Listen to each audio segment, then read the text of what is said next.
Hey guys, it's me, Sam. So I haven't actually posted a Young Justice review in ages, so the first reason is the fact that I took a month off the internet at the start of the year, so I couldn't really access it. I'll put a link to the video. Been busy, like I've just started back at TAFE, which is like school. So yeah, I've been a bit busy. In fact, I had to spend a good 10 minutes or so just clearing stuff enough that I could actually put my camera down. So yeah.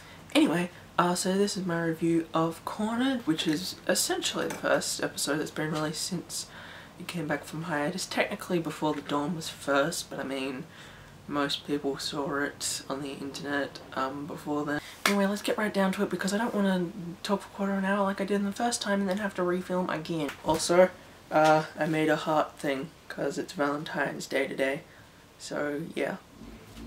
So when it comes down to this episode, what a couple of people have been complaining about is the fact that it's kind of fillery.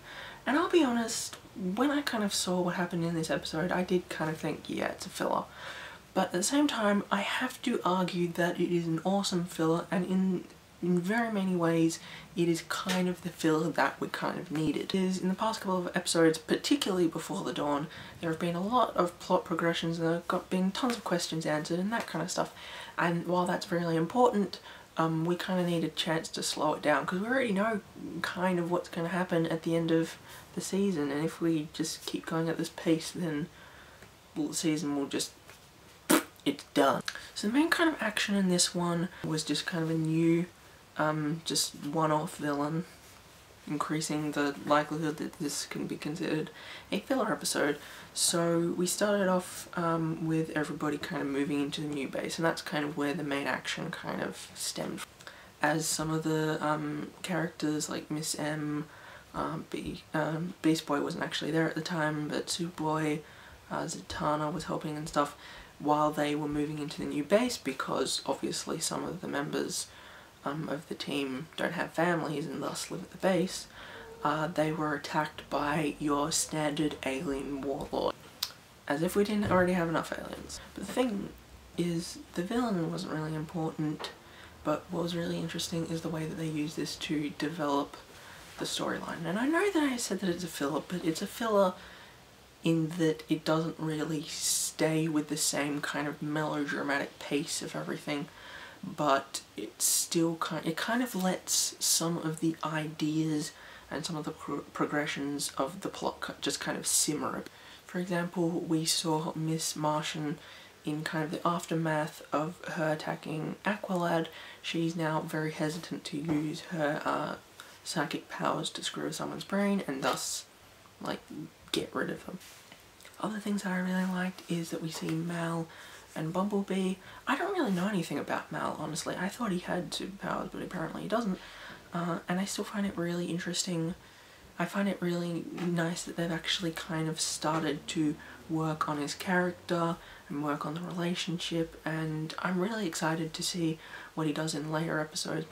At the end of the whole circumstance, what happens is the Hall of Justice collapses, which I find really good because you can kind of see the parallel between the Hall of Justice and Mount Justice. They both collapse and kind of suggest that things are falling apart in a figurative sense, not a literal sense, because I already understand it's happening in a literal sense. And then we kind of see the secondary parts to it in that there are a couple of plot lines that kind of, they have those just kind of like in between. The main thing that we see is counselling. Black Canary is counselling some of the team members and also some of the teens who are captured by the Reach. This includes Virgil Hawkins, which is really awesome because everybody's like, he's in it, now it's official, it's canon! Our head canon has become Canon-Canon. We also see Ty, who, as we should know from previous episodes, is Jaime's friend, best friend, and that's really cool because then we get, I really like having one that's already got an established relationship and we see how things change. I'm excited to see the progression that will happen later on with Ty, as well as Virgil, of course. And I also really like that they've got a new origin. Like, I know there might be some people that are like, it's not like the comics, but honestly, like when I saw Beast Boy, and they had it in a bit of a different way, that was really cool because it already kind of established a connection between Miss M and Beast Boy, even though of course we haven't seen anything. I really want more Beast Boy background story. But now we've got a good background story with Virgil and Ty, because Ty and Jaime and other things, it's just really good. And I've got to be honest, I just want to slam some of the manipulative heroes, but in a way, since they're villains, they do a very good job at it, and they are really smart, and I really love that in a villain. So for example, when they're talking about the fact that you kidnap children, it's like, oh well, that was obviously the Krollatans. And not only do they just shift the blame, but they even say, oh well, we must all look the same, as if, so not only have they pushed off the claim that they did something as horrendous as kidnapping, but then they've suggested that they're like essentially a sci-fi alien equivalent of racist.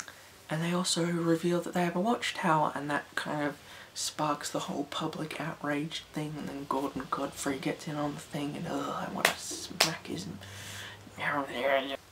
And the last and final thing that I'm assuming is gonna end up being addressed in the next episode is Jaime has finally decided that he wants the Scarab. I mean, not an interesting idea, but I mean, like, it's really powerful because it shows how heroic he is, because he's being told by the Reach that essentially the only way to get him off is probably going to end up killing him. In fact, it kind of reminds me of Dark Knight, like the thing that,